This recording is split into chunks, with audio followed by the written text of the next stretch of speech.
Video được Việt hóa bởi Ngọc Tân từ group tài nguyên dựng phim. Nghiêm cấm các hành vi lít về rồi bán cho thằng khác.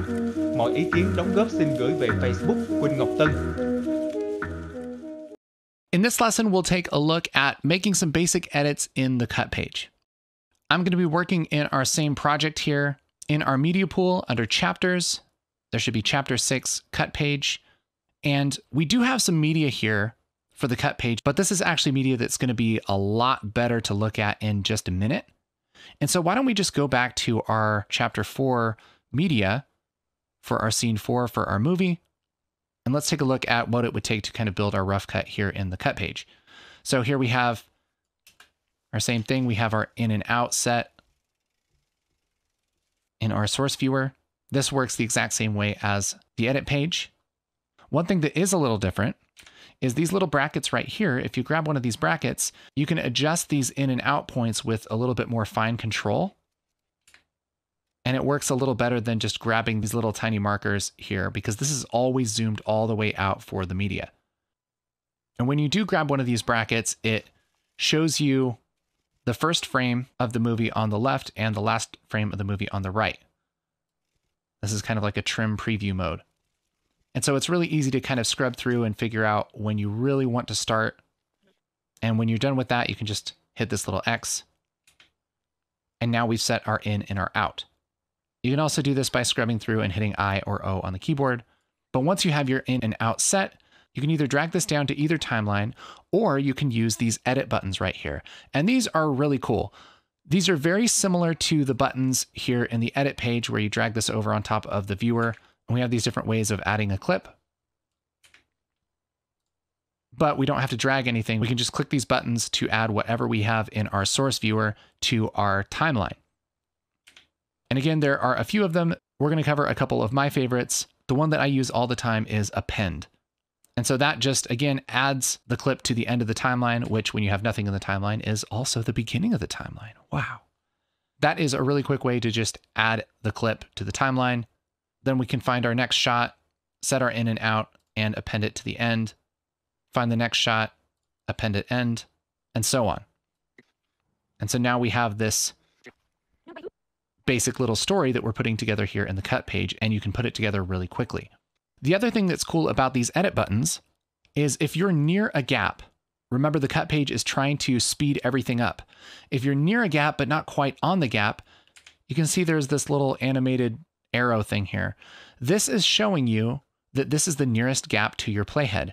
And what it's going to do is allow you to use this little gap for some of these buttons here. They can kind of use this little gap detection. So let's say we want to set it in and out and show this wide shot in between these two shots here. We don't even have to be right on the gap. But with our shot here in the source viewer, if we go here to this first button, Smart Insert, what it will do is put that in the nearest gap. And so now we have this shot before our next shot. Another really cool button here is this fourth one over, which isn't really an edit button. It's kind of a weird place for it actually. And it is called Close Up. And what that will do is take whatever shot you're over here in the timeline, and when you click it, it will add a copy of the shot that's synced with the shot below, but it will zoom it in a little bit. And so this is great if you have a quick edit where you want to add a quick close-up, but you don't want to go in and chop it here and here, and then select it and open up your tools and zoom it up like this. It can just kind of do that automatically with one button. Pretty cool. Now, so far, everything that we've gone over, you can sort of do in the edit page, but I want to show you one feature that I think is really unique to the cut page and is the main reason why I use the cut page, and that is source tape. In the upper left-hand corner of our viewer here, we have these three little buttons. And what these do is switch out what you're seeing in the viewer. When the right one is white, you're seeing what's happening in the timeline. When you click on the left one, that is your source, so whatever you have selected here in the media pool. But the one in the middle is called source tape. And when you click that, what that does is it takes everything that you're looking at in your media pool and it puts it all together here in the source viewer end to end. And what's neat is you can really quickly scrub through all of your footage just in one foul swoop. And so if you have a bunch of shots, like an entire day's worth of B-roll, or maybe you're just trying to find a specific shot really quickly, you can scrub through, find the shot that you want, set your ins and outs on your keyboard, and add it to your timeline all really quickly. What I like to do is if I have a shot like this, I can click this second to last button, place on top. And what that will do is just put this clip with the ins and outs that I set right where my playhead is on top of anything that exists in the timeline. So I can have this second layer. I can also really quickly add this to the end by hitting append. And now that will add it to the end. One thing that I think works really well is if you set a keyboard shortcut here, you can put clips in the timeline very quickly. So let's take a look at how to do that. In the upper left-hand corner, where it says DaVinci Resolve, go down to Keyboard Customization. And here we have all kinds of options for setting keyboard shortcuts.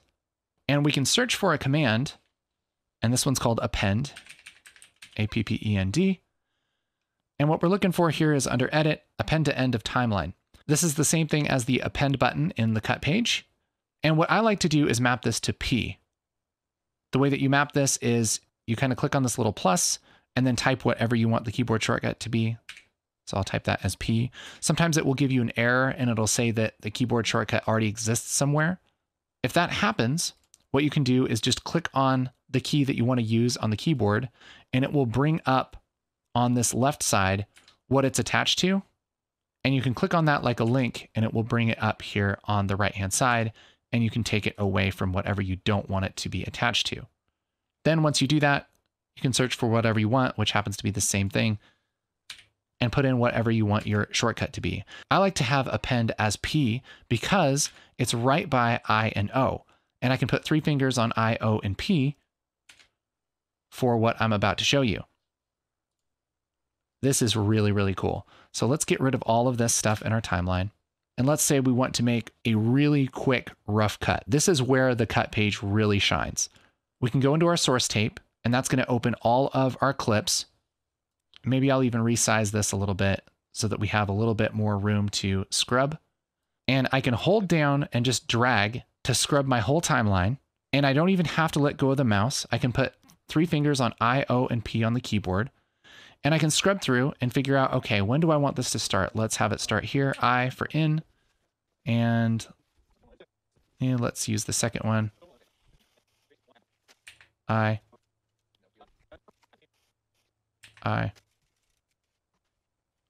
O. And then once I have the out set, I can hit P, and that will add it to the timeline. I'm still holding down my mouse. I'm still scrubbing, and I can scrub through and find the next shot. Okay, so that's going to be this shot, I, O, P. And then we want them standing there, I, O, P.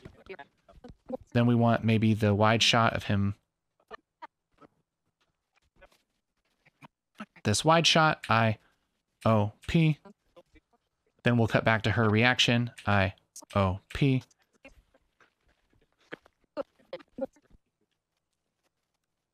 Then maybe a close-up one with him, I, O, P.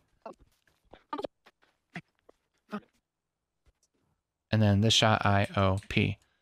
And so it's not laid out perfectly. The timing isn't necessarily the very best, but we have our basic story lined out. They arrive, they see the ship, they talk for a second, he starts walking forward, he walks up to the ship, she's worried, he's worried too, and then we see the little panel. It's a really quick way to kind of line things out. And then of course, you can go through and edit it and change things however you want. So let's take a look at what we got. So let's cut that action here. Remember, we're automatically in trim mode. Video được Việt hóa bởi Ngọc Tân từ group tài nguyên dựng phim.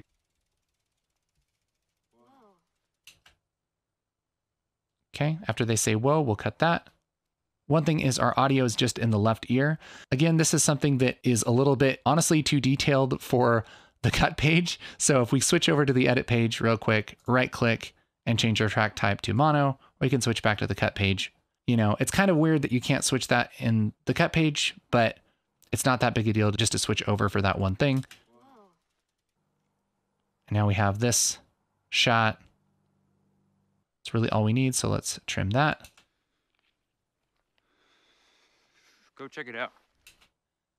We have him say, go check it out, and see how this is too far to grab on the bottom. And so I'll grab this on the left and drag this in to about where it's supposed to be. And then we can kind of refine it down below.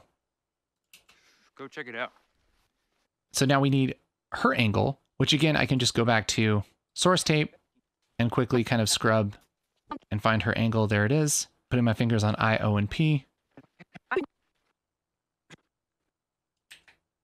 And using JKL to play. Go check it out. Hit my in. No, you go check it out. O for out. And now down here, All right, go check it out.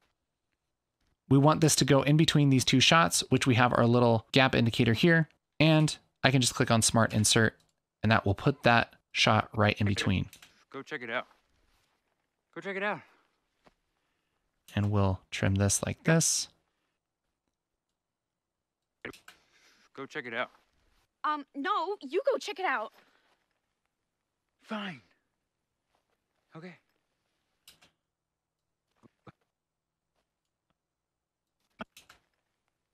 Fine. And that works just fine. One thing is when you're trimming stuff here in the timeline, something that I would turn on basically all the time is this little button right here, audio trim. When you click this and you trim something, it makes the audio waveforms really easy to see.